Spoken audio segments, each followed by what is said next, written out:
In this presentation, we will examine how the sciences have influenced art in indirect ways. The Turn of the Screw is not a novel that explores overt scientific experimentation or mad scientists. However, it does respond to the scientific discourses of the day. We will examine how it engages the scientific discussions of its day by focusing on its elements of realism. Henry James is often described as a realist, and in some ways this label seems obvious and natural, but sometimes we have to look in order to establish the realist elements. In The Turn of the Screw, there are both conspicuous and inconspicuous elements of realism. The Turn of the Screw is a novella that Henry James published in the latter half of his career. As the product of a realist author, it exhibits several key characteristics that allow us in some ways to easily identify it as realist, particularly in its form. For instance, The Turn of the Screw uses a framed narrative format that mimics the messiness of reality. That is, in the text we're reading, we are first introduced to James' 1908 preface, then to the primary narrator's preface, then Douglas's prologue, the governess's manuscript, and finally the epistles that are passed between characters within the governess's account. This framing establishes a pattern of storytelling that embraces the reader, making us part of the story by integrating us, as readers, as the next level of narrative framing. In this way, readers become a part of the narrative, and the narrative blurs the lines between fiction and reality. This challenges us to think about how realistic the narrative is. It also makes us aware of how fictive, or rather, how constructed, unreliable, and elusive reality can be. Challenging the objectivity of reality is also James's purpose in introducing us to various fictional perspectives. The multiple perspectives help echo the plural voices that we experience in reality. For instance, when we hear about an event, be it national or within our personal circle of friends, we often don't hear about it from just one source or person, but from many, and it is through these many voices that we come to develop an understanding of reality.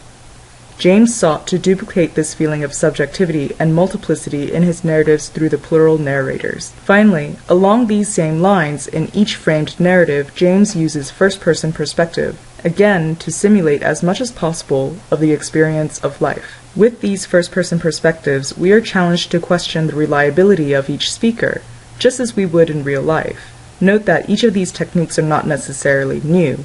We see many of them in Mary Shelley's Frankenstein. However, they do continue the trend begun in the 18th century in response to rising empiricism. That is, they advance the idea that if we are not born with any knowledge, but gain it from sensory experience, then we must rely on not just ourselves, but each other to gain the most complete perspective of life and reality as possible. Even as the form feels realistic, its content does not. The following two videos are recent trailers to different adaptations of The Turn of the Screw. As you watch the videos, think about whether or not you would categorize the genre of each adaptation as realistic.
Row, row, row, row, gently dance. You need to tell me what happened. You need to take me there. I don't know what the master told you to expect. Who is that? Is someone there with you? He's back. You can smell him. I thought you were a ghost.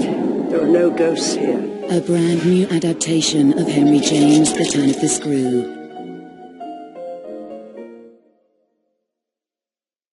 There are many theater adaptations of this novella, and many of them have the same style and tone as these two trailers. They are dark, suspenseful, and seek to horrify or thrill the audience. In fact, The Turn of the Screw is considered a ghost story, and has several Gothic elements. Like the Gothic novels of the late 18th and early 19th century, The Turn of the Screw features an old and foreboding estate, a hapless heroine, supernatural overtones, and terror. The novella also begins with the explicit announcement that it is a Christmas ghost story. In the late 19th century, the Christmas ghost story was a widespread tradition, a relic of pagan rituals that aligned with the winter solstice, as it was believed the longest night of the year brought out a mass of spirits. None of this sounds very realistic, though. Gothicism and ghost stories don't feel very realistic. So how is it that Turn of the Screw is realistic beyond its form? The answer is in its use of psychological realism and in its reference to the scientifically related interests in spiritualism. Henry James's relationship with science was, for the most part, casual. For instance, unlike others we've studied, like John Tyndall, T.C. Mendenhall, and George Eliot, we can certainly say that James was not a proponent of scientism.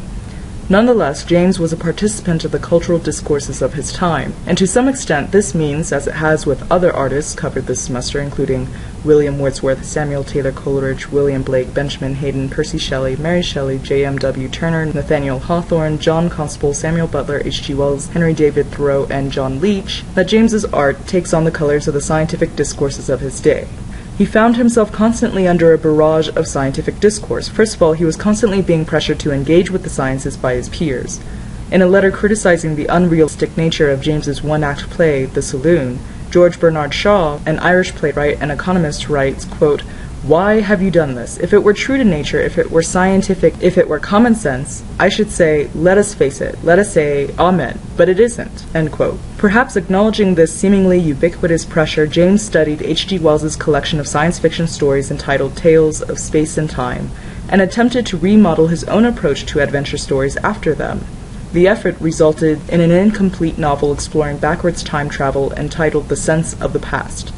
However, this novel would only be published posthumously in 1917, a year after James's death. On top of pressure from his peers, James was also influenced by the scientific inclinations of his brother, William James. William James was a psychologist and philosopher. He is sometimes known as the father of American psychology, and he helped spearhead the philosophy of pragmatism. Henry was close to William, and they often talked of each other's accomplishments and ideas. In fact, it is William's conception of pragmatism that we see much of in The Turn of the Screw. Pragmatism is the philosophy that thought processes should be valued on whether they successfully enable predictions, actions, and problem-solving. What is significant about this is it rejects the Cartesian idea that there is any kind of absolute certainty. Instead, truth is subjective, based on individual experiences, and thus unstable and fluctuating. Henry James exhibits this pragmatist thinking through the realistic, framed, multiple, and first-person narrative perspectives, for these perspectives also suggest that the truth of the novel is uncertain, unstable, and prone to change depending on how a reader interprets the novel. This brings us to James's use of psychological realism in The Turn of the Screw. Psychological realism is a genre that focuses on exploring the internal thoughts and processes of characters. And in The Turn of the Screw, James makes a case study of the governess's thoughts and internal processes. At its surface, the novella is a story about a young, inexperienced governess who falls in love with her employer and fails to care for the children in her charge, leading to what most would interpret as the untimely death of a young boy. What has kept readers interested over the decades, then, is the question of whether or not the governess is really seeing ghosts. There are several ways to respond to this question. The least interesting and most straightforward interpretation is to read this as just a ghost story. That is, to assume that the governess really did see ghosts, in which case we can then dismiss the story as truly fictional and unbelievable. However, there are other interpretations that make this novel's study of psychology more interesting. If, for instance, the governess believed she saw ghosts, but the ghosts didn't really exist, then we can assume that we are reading the detailed thoughts of a mad woman. Yet still, if on the other hand the governess only pretended to see the ghosts, then we are reading the thoughts of a manipulative and cowardly woman.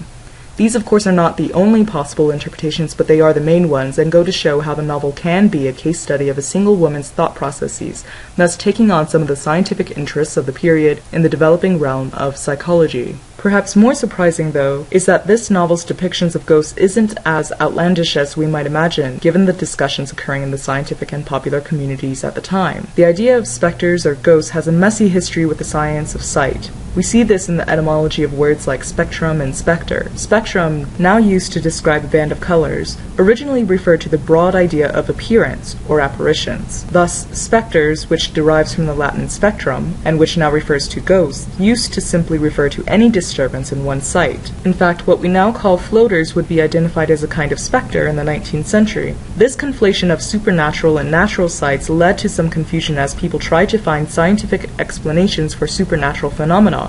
While some took the more conservative route, arguing that specters could just be the effects of a diseased and delusional mind, others insisted that specters really and truly were real. These arguments were usually elicited by spiritualists.